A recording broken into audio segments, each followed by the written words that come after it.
So in Chapter 4, we're dealing with an introduction to functions. So we're going to continue today by looking at formalizing relations and functions, trying to decide whether a relation is representing a function or not, using or finding domain and range values, and then also using function notation. So we're going to look at mapping, we're going to investigate this vertical line test, and then we'll evaluate some functions in function notation.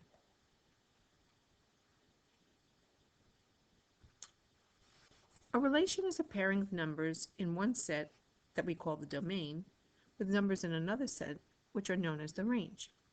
A relation can be represented several ways. We can use ordered pairs, x's and y's. We can do something called mapping. We could have a table of values, and we can actually use graphs as well. A function is a special type of relation in which each value in the domain is paired with exactly one value in the range. So those x values are my domain, and the y values are my range. We also call the x values our input, and our y values the output. We briefly discussed this in one of our last sessions where we looked at this mapping. And it says in this first one that 1 is mapped with 4, 2 is mapped with 4, and 3 is mapped with 5. If you notice that each domain value is paired or linked to only one range value, then this first one represents a function. Let's look at the second mapping. 4 is mapped or paired with 6, 5 is paired with 7, and 5 is paired with 8. This does not represent a function because this domain or input value of 5 is paired with two different range values, not a function. We could also determine whether a set of data represents a function by looking at them in ordered pairs. 1 is paired with 2, 2 with 4, 3 with 6, and 1 with 5. I'm looking at this group of pairings and I stop and I say the value of 1 is repeated and it's not going to the same output value, so this does not represent a function. We move on to our next set, and in our next set we're looking at 3 paired with 8, 4 paired with 8, 5 paired with 8, and 6 paired with 8. Each input value has only one output, and none of them are repeated, so therefore that represents a function. Here are a couple others for us to take a look at. Now I didn't set up these tables or these mappings, so we'll do that together. I'm going to look at these domain values and I'll put them in order. I have -5, I have 0, I have 4, and 5. I'm looking at 5/10, I have 2 and 5/10, and 6 and 5/10 as my range values. We'll notice with this ordered pairs that -5 is paired with 5/10, 0 is paired with 2 and 5/10, 4 is paired with 6 and 5/10, and 5 is paired with, I guess I forgot to slip that one in there, 3 and 5/10. Each input value or domain value has one range value. This represents a function. My next one, I'm looking at my input values and I see I have 4, 5, and 6. Looking at the range values, it appears that I have 3, 4, 5, and 8. 6 is paired with 5. 4 is paired with 3. 6 is paired with 4, and 5 with 8.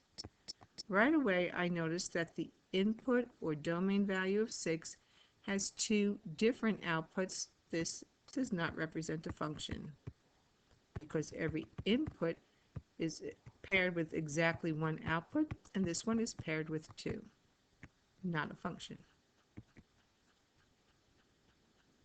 There's another way for us to decide if a relation is a function, and we can actually look at the graph and analyze the shape of the graph. And it's going to be something called the vertical line test. And if there's any vertical line that passes through more than one point of the graph, then that means that for some domain there's more than one range value, it's not a function. So let's see an example of that. Now here is my vertical line test. I'm looking at this representation on a graph, and I see that I've drawn this red vertical line.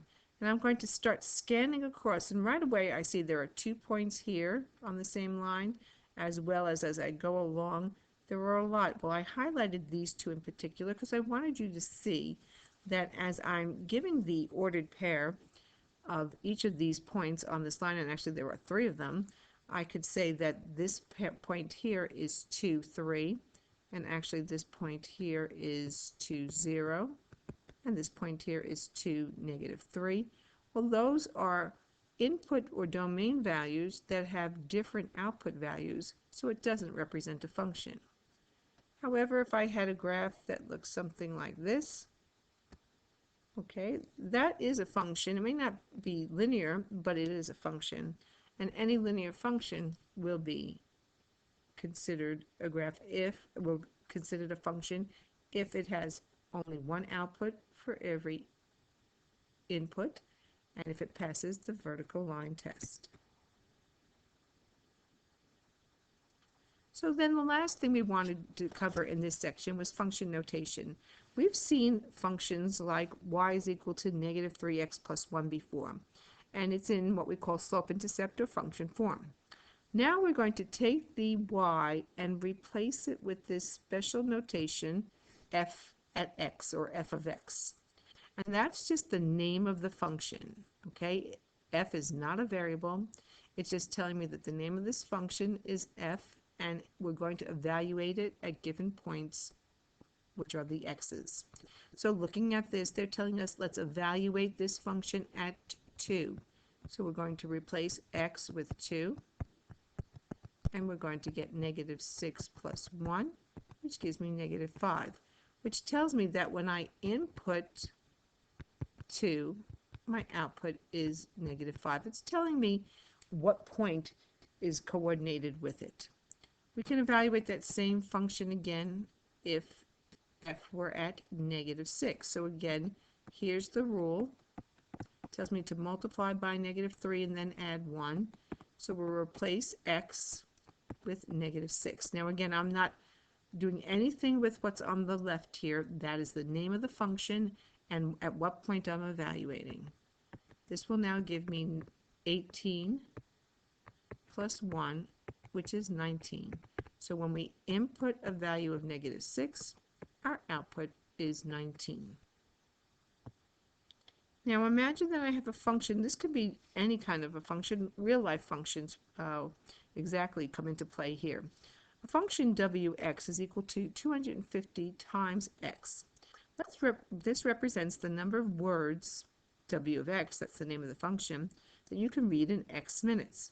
How many words can you read in 8 minutes? Well, we're simply going to find w at 8. And I'm going to take the x and replace it with 8 and multiply. Tell me what you get.